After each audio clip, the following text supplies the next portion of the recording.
దేవునికి స్తోత్రము.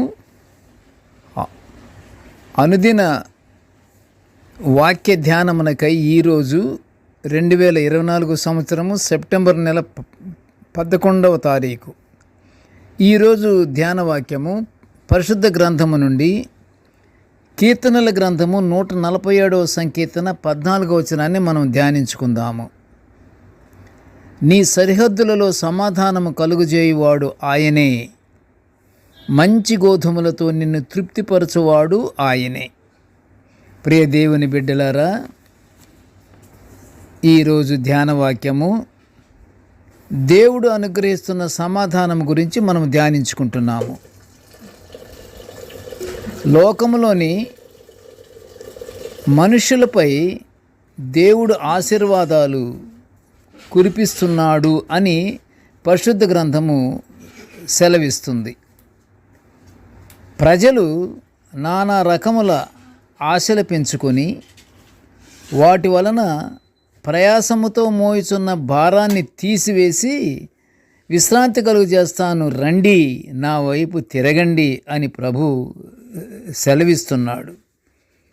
దుష్టక్రియలు, దుర్మార్గాన్ని విడిచి దేవుని సహాయాన్ని కోరిన మనిషికి సమాధానం కలుగు చేస్తాను అని దేవుడు వాగ్దానం చేస్తున్నాడు.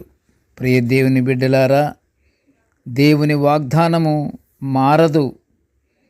మనము మారాలి. ఎలా మారాలంటే ప్రభువుని విశ్వసించాలి. ఆయన ఆజ్ఞలను, ఆయన కట్టడలను ఆచరిస్తూ ఉండాలి.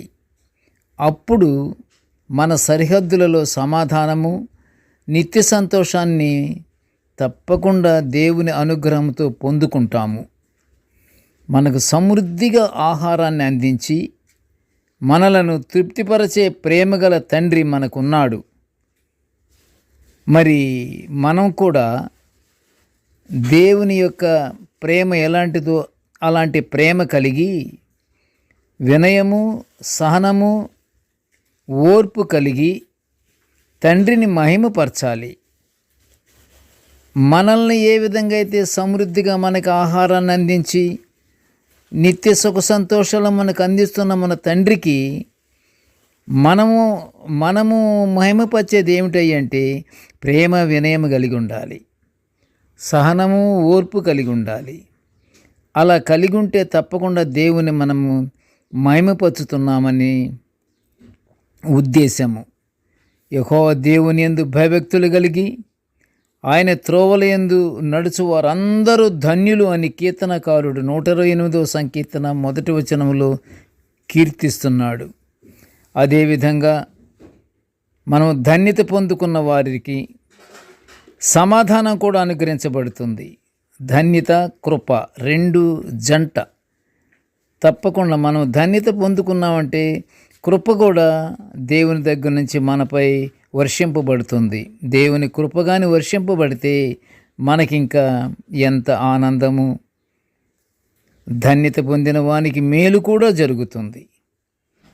ఈ మాటను పరిశుద్ధ గ్రంథంలో మనకి సెలవిస్తుంది. అయితే ప్రియ దేవుని బిడ్డలారా, నేటి రోజులలో అనేక ప్రాంతాలలో ప్రచండ వర్షము వలన ముంచెత్తిన వరద బాధితుల క్షేమం గురించి దేవునికి మనం ప్రార్థనలు చేద్దాము. ప్రార్థనలు చెయ్యాలి. ప్రార్థన ద్వారా అన్నీ సమకూర్చబడతాయి. ఆనాడు ప్రచండ వర్షాలు, ఉరుములు, వరదల వలన బాధపడ్డ ప్రజల క్షేమం కొరకు మోషే యెహోవా దేవుని వైపు తన చేతులు ఎత్తినప్పుడు ఆ ఉరుములు, ఆ వడగండ్లను నిలిపివేసినటువంటి తండ్రి వెంటనే అవి నిలిచిపోయి వర్షము భూమి మీద కురియటం మానినట్లు నిర్గమకాండములో 9వ అధ్యాయము 33వ వచనములో మనము చూస్తున్నాము. ఆ ప్రకారమే ప్రార్థన అంత గొప్పది. మోషే చేతులెత్తి యెహోవా దేవుని వైపు చూస్తూ ఆ బాధలకి అలాంటి వరదలు, అలాంటి వర్షము, ప్రచండ వర్షాలు కురవకూడదని చిన్న ప్రార్థన చేసిన వెంటనే అవి ఆగిపోయినాయి. ఆ ప్రకారమే నేటి వరద బాధితుల క్షేమం గురించి మనమందరము దేవునికి ప్రార్థన చేద్దాము. ప్రతి ఒక్క వరద బాధితుడు క్షేమంగా ఉంటాడు. అలాంటి వరదలు రాకుండా దేవుని కాపుదల మన మీద ఉంటుంది కనుక మనకి మన సరిహద్దులలో మన సమాధానము కలగాలంటే మనం దేవునికి ఇష్టమైన బిడ్డలముగా ఉండాలి. దేవునికి సంతోషకరమైనటువంటి జీవితాన్ని మనం అర్పించాలి. దేవుని మనము మహిమపరచుదాము. ప్రార్థన చేసుకుందాము. ప్రేమగల తండ్రి, ప్రియమైన తండ్రి యేసయ్యా, నీకు స్తోత్రాలు. కృపగల నాయనా, నీకు వందనాలు తండ్రి. నీ యొక్క దివ్యమైన వాక్యాలను తండ్రి మేము నిత్యము ఇలాగా ధ్యానించుకునే ఈ గొప్ప భాగ్యాన్ని మాకు అనుగ్రహించినందుకు నీ ఘనమైన స్తోత్రములు. కృపగల తండ్రి, జీవముగల నాయనా, నీకు స్తోత్రాలు. నేటి ధ్యాన వాక్యం వినుచున్న ప్రతి బిడ్డను ఆశీర్వదించయ్యా.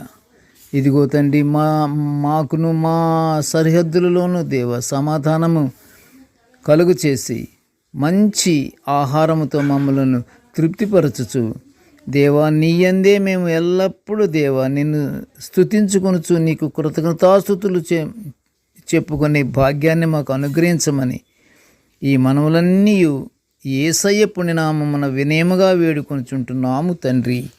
ఆమెన్. దేవుడు మనల్ని అందరినీ బహుగా దీవించుగాక. ఆమెన్.